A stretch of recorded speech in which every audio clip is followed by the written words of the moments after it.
Hello student, welcome to your SST class. देखिए, कल हमने आपको चैप्टर 3 स्टार्ट कराया था। What is the chapters? The great Indian desert. Now देखिए, यहाँ पर आप मैप में देख सकते हैं, ये रेड मार्क बना हुआ है, ये हमारा ग्रेट इंडियन डेजर्ट है।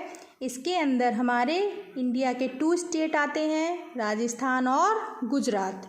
ठीक है, तो कल हमने आपको इसका इंट्रोडक्शन दे दिया था, यहाँ के क्लाइमेट यानी मौसम के बारे में भी बता दिया था। नाउ आज हम आपको वाटर एंड वेजिटेशन के बारे में बताएंगे। ठीक है, तो देखिए, there is occasional rainfall in desserts.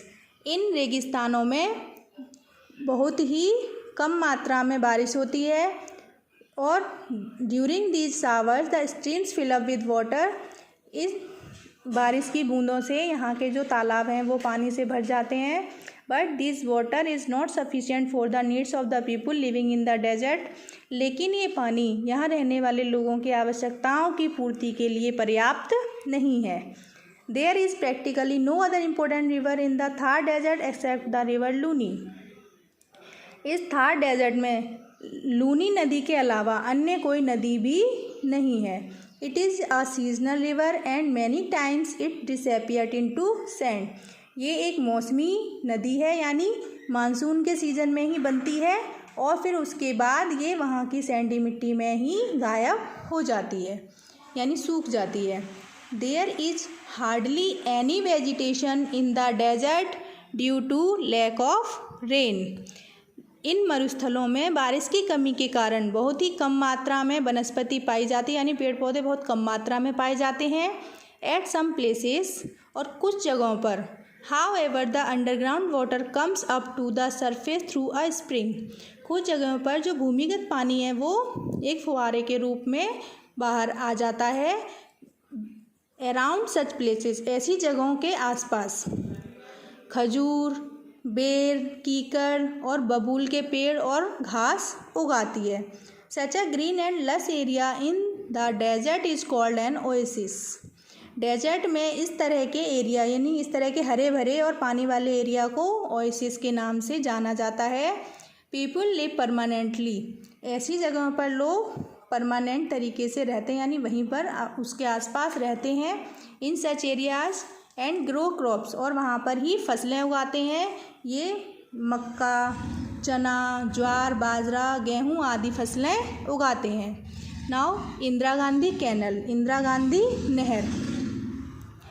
Our government has been making efforts to turn the desert into a greenland. हमारी सरकार ने इस रेगिस्तान को हरा भरा बनाने के लिए बहुत प्रयास किए हैं। Water from the Sutlej and its tributary is being diverted to the desert through a long canal. Sutlej और उसकी सहायक नदियों के पानी को मोड़कर इस रेगिस्तान में एक नहर के द्वारा इस पानी को लाया गया है। This canal is called the Indira Gandhi canal और द राजस्थान कैनल। इस नहर को इंदिरा गांधी नहर और राजस्थान नहर के नाम से जाना जाता है। This canal provides water to the people of Rajasthan for drinking and irrigation. ये नहर यहाँ राजस्थान के लोगों को पीने के लिए पानी और सिंचाई के लिए पानी का प्रबंध करती है। Okay, now effects of deforestation, deforestation का प्रभाव। One aspect about the Thar desert which worries all environmentalist is that its extend is increasing.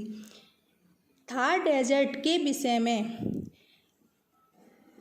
पर्यावरण वेत्ताओं की चिंताएं जो हैं बढ़ती जा रही हैं, क्योंकि ये जो है अपना रूप फैलाता जा रहा है, यानी ये विकसित बड़ा होता जा रहा है Thar desert.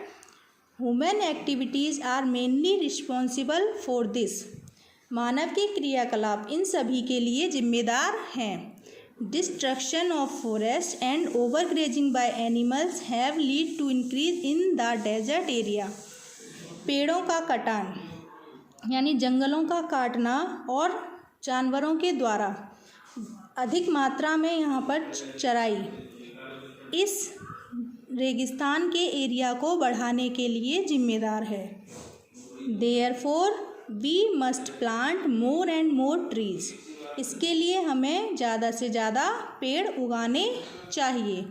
Otherwise the fertile areas of nearby states में सून टर्न इनटू डेजर्ट। अन्यथा इसके आसपास के अन्य उपजाऊ क्षेत्र भी, यानी उसके आसपास के अन्य उपजाऊ राज्य भी जल्दी ही इस रेगिस्तान में बदल जाएंगे। Okay, now next heading is life in the desert. इसके बारे में हम कल आपको पढ़ाएंगे।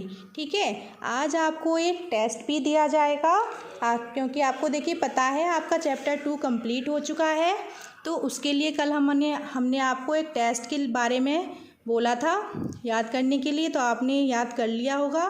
तो आज आप टेस्ट देंगे। देखिए पहले क्वेश्चन में फिल इन द ब्लैंक्स हैं, यहाँ आपको फिल इन द ब्लैंक्स करने हैं। क्वेश्चन नंबर 2 में नेम द फॉलोइंग है, आपको 1 वर्ड में आंसर देने हैं। क्वेश्चन नंबर 3 में 1 वर्ड में आंसर देनी है। ये आपका पूरा टेस्ट जो है 10 मार्क्स का है। आप इसे कंप्लीट करेंगे और अपने मम्मी पापा से निरीक्षक बना के उन्हें विदाउट चीटिंग अपना टेस्ट कंप्लीट करेंगे। Thank you.